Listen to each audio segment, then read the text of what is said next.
Okay, Bruce, thank you very much for the presentation on the Russia sanctions. It's just saying stop now on your watch, by the way.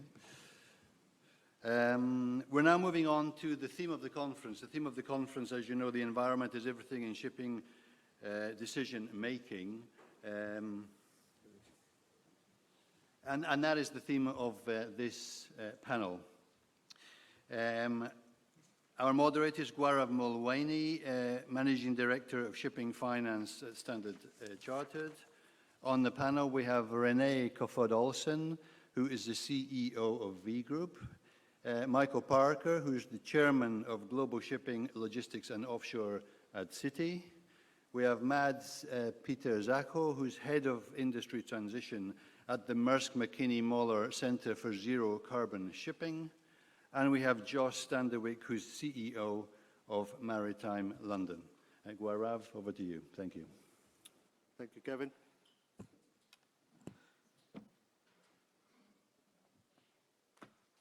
Good morning, everyone. It's really good to be here and see this room full of people.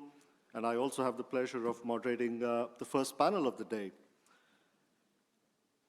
Kevin's already done the introduction, so I won't go into that again. But just before I go into questions for the panel, I'm just going to set the tone a little bit. What we've seen, especially in the last 12 to 18 months, is that there's been a lot of attention on shipping, something that traditionally I don't think we got as such a crucial industry that shipping is. Now, everybody relates to cars and planes and all of those when it comes to sort of decarbonization. Nobody really spared much thought for how the trainers and their jumpers or their iPhones got to them. But for the right or wrong reasons in the last 12 to 18 months, shipping's been in the limelight. Shipping's been on some front page news. And I think with that attention and that focus, there's also been a lot of scrutiny around the impact that shipping has on the environment. And you know, we've got the attention of the regulators, we've got the attention of investors, of the general public. And a lot of commitments are being made, 2050, 2040, even 2030.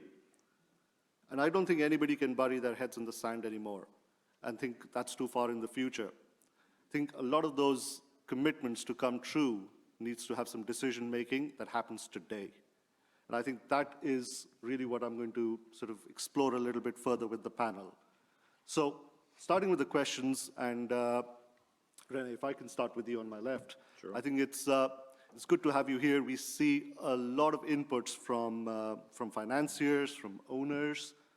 What I'm quite interested to know, and I'm sure the audience is as well, is what is it that you do at V Ships as sort of one of the largest ship managers in the world in building the environment into your decision making? Sure. And I have a two-part question before I let you go. Go for it. What do you see in your interactions with owners? You interact with a wide spectrum. How aligned are they to this ambition? So I think, shipping is a global city, isn't it? So you have the ones that have onboarded their strategies from day one. You have the one sitting on the fence, and you have the one that potentially are ignoring it. So we have it all. From my perspective, or from our perspective, we are probably one of the neutral parts in terms of recommending to our clients how they should interpret their data, how they should set their environmental strategies, because we don't, in principle, own assets. So we represent almost 1,000 ships.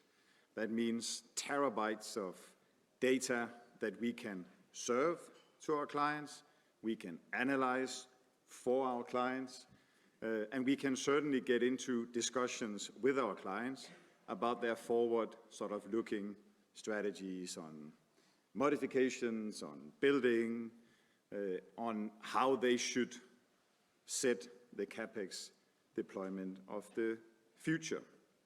The other element we have is sort of, from our perspective, 47,000 seafarers.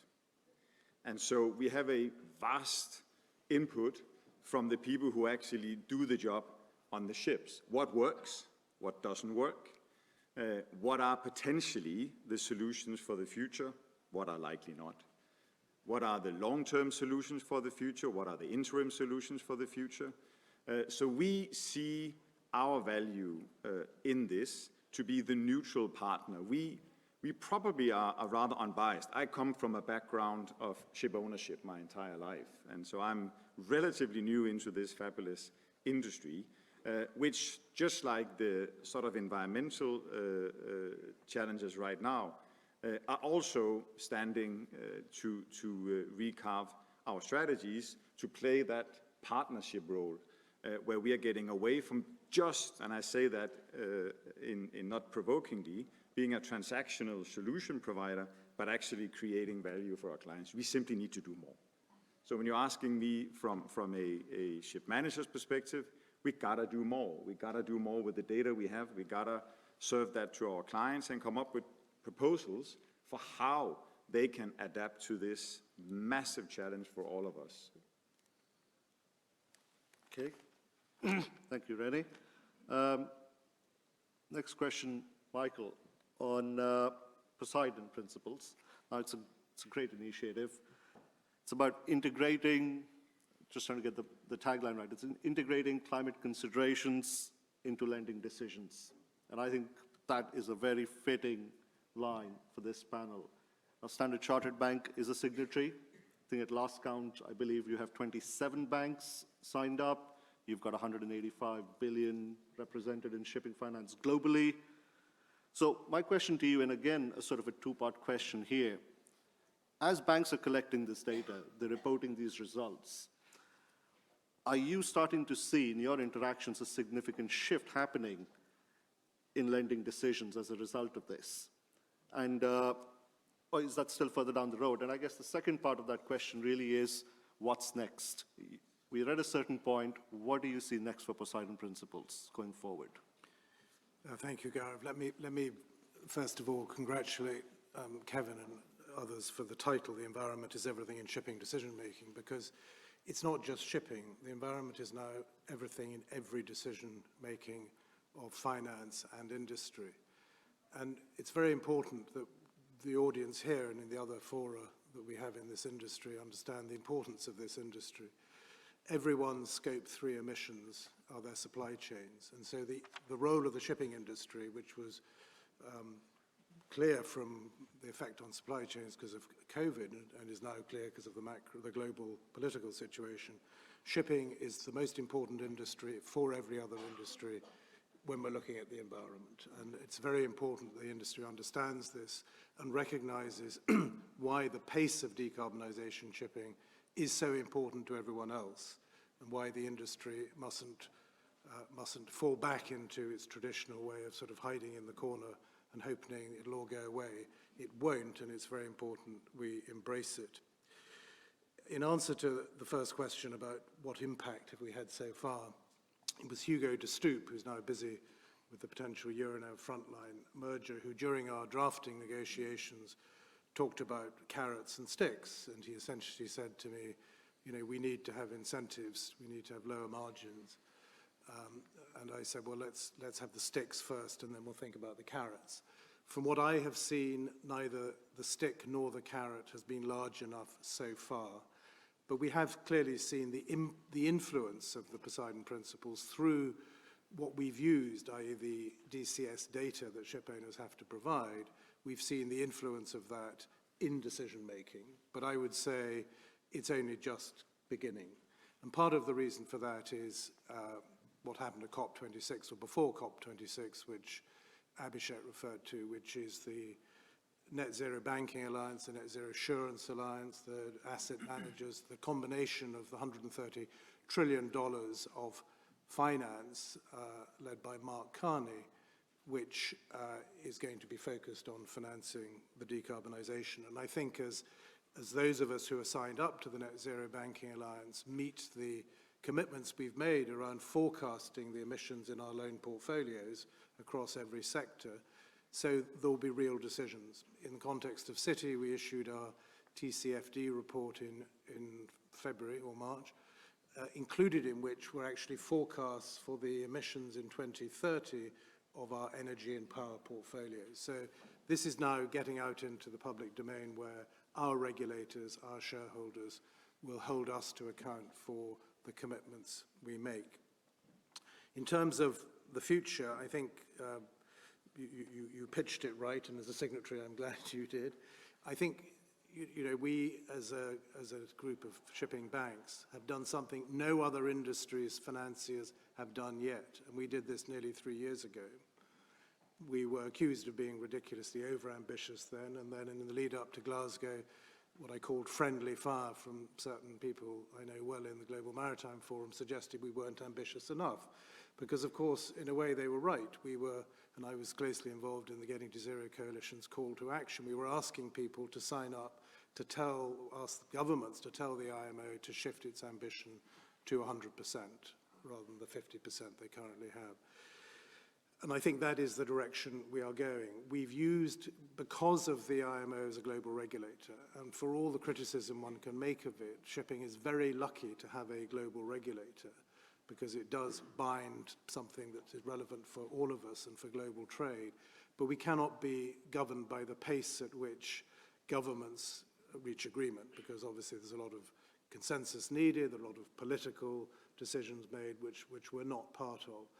And so what I think will be important is that we move at the pace that the financial sector is going to drive this. And I think that is what's going to happen. The financial sector is going to lead the way on decarbonisation because society wants it. And banks, whether they're state-owned or private sector, are going to be financing this future and can see, despite what's going on in the short term, can see the importance of that as Abhishek referred to in the IPCC report. So we expect, and I said this at COP26, we expect the Poseidon Principles to move to 100% ambition before the IMO, because the IMO won't get there till 2023, and we will discuss this and other things in a few weeks' time in Copenhagen. But I do expect us to shift our ambition statement to that, and then during the next few months to formulate what that means. It won't be by dropping the existing way we measure our alignment, because we will also continue to align with the IMO. What is very important for the Poseidon Principles is the transparency and the credibility that we maintain, so that we're not accused of moving the goalposts just to suit us.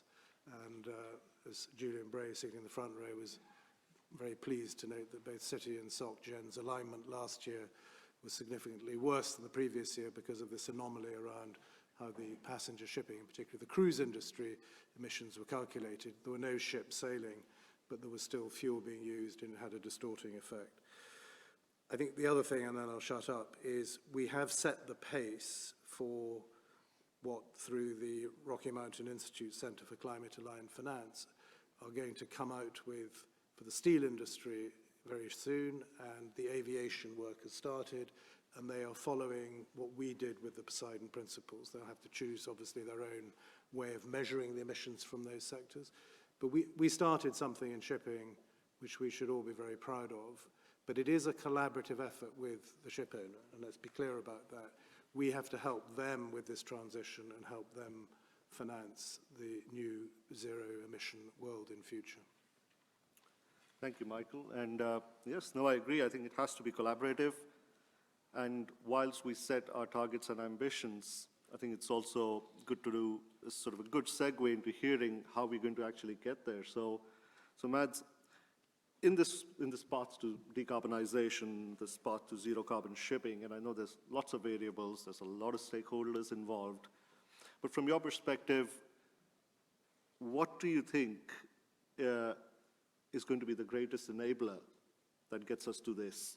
And in the same sort of way, on the other side of the coin, what do you think is the greatest challenge that we face to zero carbon shipping? Thanks a lot, and I think I'll just continue along the line where you left it, Michael. It's about leadership. And here we've seen some leadership from the Poseidon Principle banks, and we are also seeing real leadership in the shipping sector. I guess leadership is where the business case is not necessarily as robust as you would like it to be, but you decide to go ahead and show the way regardless, because it's the right thing to do. And we are seeing that leadership already being formed in the shipping sector.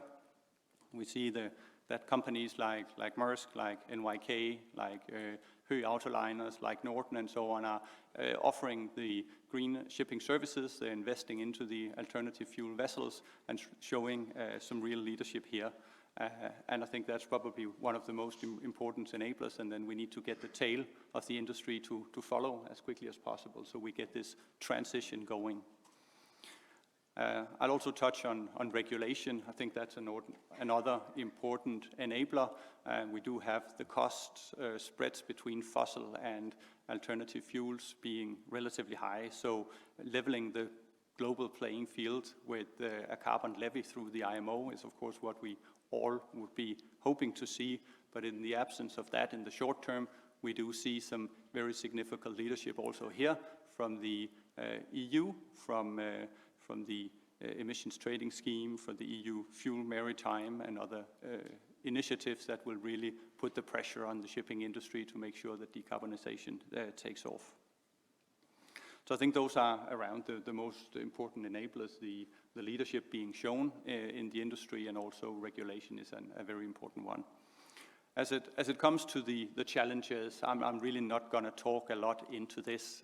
We can all sit down and make really, really long lists about how difficult it's going to be and that we're facing. But again, we're seeing some real leadership taking place despite all the challenges that we have. Yes, the cost of the alternative fuels will be high for a long period of time. But nevertheless, that is on a standalone, unsubsidized basis. There are leaders that go out there and find pockets of subsidies, pocket of fuel suppliers that are willing to supply where they lean in and also accept lower margin to begin with. So there are areas where you can be a leader and start out and avoid that high cost spread to begin with. I think maybe the biggest challenge that we're seeing right now is the hesitation, referring also to what you said, René, about that there are some convicted or convinced already that this is the way to go, and there are some that don't want to go, but there's a lot of people sitting on the fence in between. And this hesitation is a major issue. And it's really simple here. We all need to internalize this. There are a few things that we need to do over the coming 6 months as a ship owner, and that is to disclose your footprint and measure it. And if you don't do that already, this is really the time to do it. And for the investors here today, if you are looking at a company that doesn't even measure and disclose their emissions footprint, I think that's a red flag. Then the second thing you need to do is to set an ambitious target and show that you are part of the solution, you are part of the leadership that is taking us towards zero carbon. Thirdly, the next thing you should do once you've done that is to lay out your strategy for decarbonizing your business. And here, a small tip to everybody, what you put in the scorecards of your people, of your leaders in the company, that is what they go out and do. So once the emissions reductions are going into the scorecards, it tends to happen in the real life. And then fourth, of course, is the real action. Do the action, make sure it's disclosed. It sits there in your sustainability report, and this is the way to get going. So a really simple 4-step plan for the next 6 months if you haven't done it already as a ship owner. Those were my few comments. Well, thank you. That's very well structured. I think you spoke about enablers, carbon credits. I think we have a session later on in the day. Yeah. And I think we've also got Faraz from Standard Chartered who will be talking about carbon credits a bit more. And on the challenge, I think just sort of one point from me, I was just thinking about what I heard from one of the owners, and I said, he put it that we shouldn't belittle the steps that people are taking. And I think it's very important that there is a lot of activity going on, and we shouldn't be too skeptical about whether it's good enough or is it enough, is it not doing. Everything starts with little steps, and I think we all just have to make sure that we support every initiative and see where it leads up to. But moving to Jos, and sorry to keep you waiting, but you know, it's for Maritime London, and I know it's a sort of a presentation topic in itself that you could go through, but could you give us a brief snapshot of what Maritime London, or more broadly, what the UK government is doing in terms of its initiatives to decarbonization. And keeping up with my theme of two-part questions, I'm going to say, I'm also keen to hear how much of that has an impact on the UK, as opposed to also sort of working with other global centers to see that we can have a more global impact from the initiatives we're doing here. So over to you, Jos. Right, okay, well, I think it's almost a trade association's job to be frustrated about the speed of change, etc. And actually events like this and sessions like this are actually quite useful because they give you an opportunity to take a bit of a stock take. And what I will say is that since the 2 years since Marine Money was last in London, I think there genuinely has been a step change with the way in which the UK government is dealing with the issue of decarbonisation in shipping. 2 years ago, the Clean Maritime Council was founded. That's an industry-led body facilitated by government. Out of that has come, and I'm sure some of you will have noticed this, the government has recently announced a £200 million R&D fund to support tech, and that will be match funded by the companies that are well, going in for that money. We've worked very closely with the UK's ECA, and I'm actually quite hopeful there'll be some products coming out of the UK Export Finance in the not too distant future to help bridge that bridge the competitiveness gap. And I think importantly, on that point, the government now understands its need to assume some of the risk that is unacceptable to the business, to the market at the moment when it comes to when it comes to facilitating the transition and allowing first mover advantage. The other thing I'd like to say, and just on that point around collaboration, I think there's been a huge amount of collaboration in the market and working together. And much of it has been led by the Global Maritime Forum and Michael's efforts and the team there, which I think is fantastic. I think the Clydebank Declaration has a real ability to bring the market together. And actually, those routes, when they are decided, have the ability to be a lightning rod for change in the market, to facilitate investment and provide a vehicle to see how we can begin to decarbonise those routes and again provide assurance to the people in the market who are looking to use those pathways. So, as I say, I think in general we've moved an awful long way. I think there is still more governments can do. Sorry, one thing I should have added, of course, is regarding EU, ETS, etc. It won't have escaped your attention that the UK launched its own consultation on an ETS for domestic shipping, which I also think is a big step forward. And there is work ongoing in terms of how that may impact international shipping coming into UK waters. But I think there's been a huge amount done over the last couple of years. There is a lot more to do. I think, as Mads said, hesitation is still the biggest issue. And I think, as I said earlier, governments need to understand that their role in providing assurance to get rid of that hesitation in the market. But I think we're moving in the right direction, and I think there's a lot to be positive about. Thank you, Jos. Kevin, I'm not sure how we're doing on time. Do you want to open up the floor for questions, or I'm happy to continue with questions that I have? How do you want to do this? If there are any questions, please, from the floor. Yes, sir.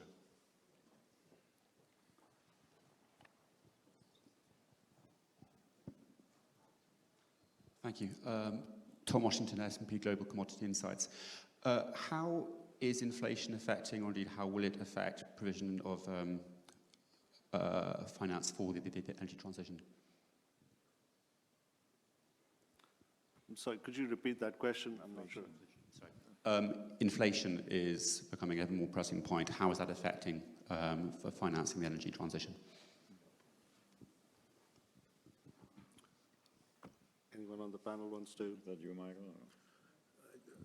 If you're old enough, you remember inflation in the 70s, and you know, banks will deal with inflation as another financial risk, if you like, or the impact of higher commodity prices. But going back to what Philippe says, we'll have to wait and see how transitory this inflation is. I think the issue is frankly more about supply chains and whether the post-COVID recovery of supply chains and some of the initiatives on the container side in particular begin to smooth out some of the supply issues and how much is then associated with Russia, Ukraine. So I think there's a lot of good questions out there, and we'll find out some of the answers in the next 12 months, but I don't think inflation is something other than its impact on growth and the consumer, and what that may mean clearly for global trade, and that's something that we should never take our eyes off in any event. Do you have any other questions from the floor, please? Yes, sir.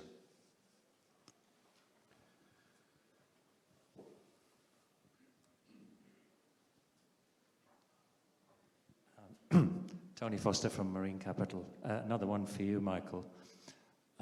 Do you think that Poseidon Principles banks are going to have to sell debt in order to keep compliance, keep their portfolios in balance? The answer is no, and for the simple reason that the Poseidon Principle sets out an ambition, but clearly that ambition, as I said, we need to make sure is relevant to where society wants us to go. But that's where, with the transparency that we have through the Poseidon Principles, the impact of our decisions on how we align with those trajectories is what we will be judged by. And so that's why I believe that some of the decisions we will start making. But the key thing is, with the net zero, if you are a signatory to the Net Zero Banking Alliance, our institution, if you're a signatory, is now caught up with what we did 2.5 years ago, and hopefully the Net Zero Banking Alliance targets for the shipping industry will align with the Poseidon Principles. There's a good chance that will happen. I don't think selling is the issue. I think it's going to be the choices people make in refinancing or financing the new technology. And I think, reading industry press from the last few weeks and what was said in Singapore last week, there seems to be not a number of people shrinking their portfolios, leaving the industry, but I think this is just a pause between now and the financing of this industry becoming something that moves to the capital markets, but also brings banks back in to finance that new technology. So I don't think it'll require people to sell portfolios to do anything. But it probably means that some of the ship owners have to think carefully about how they present their companies when they're meeting their banks, because if you show up and say decarbonisation we haven't thought much about yet, maybe you can get around with another round of refinancing, but I don't think you're going to make the next one. I mean, this is one of the areas where the banks will have to have customers that have laid out a plan that's very well prepared and realistic, so that they are part of the journey together with the bank. Yeah, no, thanks, Mads. I think I absolutely agree. So I think it's Standard Chartered for us as well. It is absolutely critical that our clients are thinking about this. When we have discussions with our ship owners, we want to see that path. Now, nobody has a solution today or a perfect solution today, but they must be thinking about it and they must present that plan to us in our discussions. And then we put that into our decision making as we go along. But just sort of staying on that theme, and I'm just, of course, we're going to love to talk about finance, but there is a lot of investment needed. So I'm going to just go to the panel again and just ask a question. From your perspective, who do you think is going to end up paying for this? Is it going to be the ship owners? Is it equity? Is it expected to be banks? Are governments expected to step up, ECAs? And maybe just, I can start from my left, René. And Sure. who pays for all of this transition? First and foremost, it's gonna hurt. Yes. I mean, let's face it, right? That's one of the elephants in the room amid sort of many elephants in shipping. The consumer. And to your inflation point, this is just another sort of step in that direction where we as global consumers will have to get sort of on the bandwagon and realize that everything is going to get more expensive. We're going to get to net zero for sure. I totally agree with that ambition, and I think everybody in the room does, including all the ship owners. But in the end, it's going to be the consumer who's going to pay this. So there is not a silver bullet here. There's a variety of ways that you can do that, but we got to live differently. We got to handle the supply chains differently. And so what we have seen now in the container industry is what's to come. a challenge that will only get worse. So from my perspective, that's the crux of the matter. Okay. I agree with everything René said, and I think we all pay for it in one way or another, and we require governments to help subsidize or whatever through carbon levies to make sure that the cost differential in fuels is something that is managed and managed in an equitable way for particularly smaller island economies and those at the far end of supply chains. But the big difference and why it's now sort of, we can talk about it in a realistic way compared to say 10 or 20 years ago, is all the data we now have. It's data on emissions. All this data is now in the hands of the consumer through your iPhone, your iPad or whatever, and that's what's going to drive this. And because it's the consumer making those decisions, and because it's the consumer who is willing to pay for it, it's going to be more expensive, as René says, and governments just have to sort out the mechanics to make the financing and the money flow in the right way to get this done quickly. My last point on this is shipping services the global economy. Ship owners require cargo on their ships to make money. Banks require ship owners to have a cash flow to pay back the debt. But shipping is an essential activity for the world economy, and therefore something that will continue, but will actually have a very high visibility as we go through this transition. And as I said earlier, one which it should embrace and not feel that it has to pay for, because most of those costs will get passed on in the end to cargo and then the consumer.